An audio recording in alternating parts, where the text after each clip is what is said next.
Now, again, I have to go back to a fundamental point that you may not know about me, because many people turn me into Attila the Hun.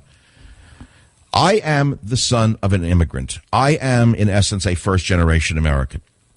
And what's interesting to me, it's almost eerily interesting, is that today is the publication date of my memoirs called Train Tracks. And you know who I feature on the back cover?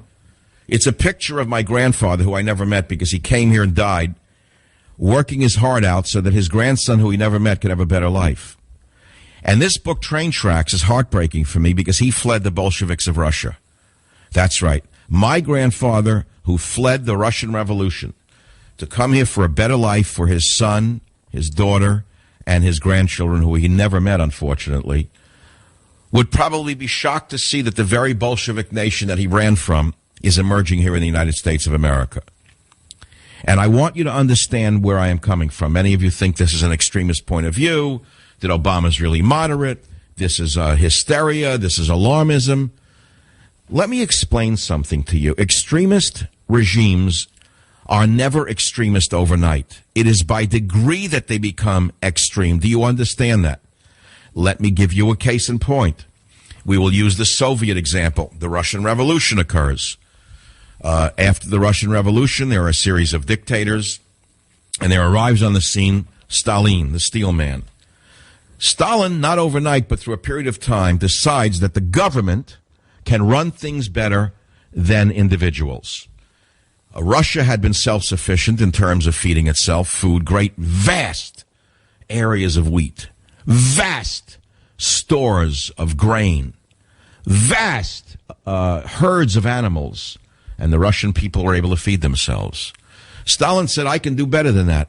I'm going to have government individuals from the government run those farms. And anyone who opposes us is called a counter-revolutionary, and we'll show those kulaks. I built those farms, said Stalin. They're my farms. And so he sent out tens of thousands of his agents to take over the farms. They stole the land from the farmers, and they let the farmers stay on the land as tenant farmers. Now, what did the farmer do who, prior to this takeover, would take the time to water a crop, live through famines, live through droughts, whatever, raise an animal, feed the animal, take care of the sick animal to bring it to market? The farmer, who was now a serf to this state-run farm, decided it wasn't worth raising the crops anymore. They were only going to be taken by the bureaucrats in Moscow. He decided that it was better to kill the calf and eat the calf before the calf became a cow, because the bureaucrats in Moscow were going to take the cow, cut it up, and give it to themselves and their friends. Subsequently, Russia fell into a famine.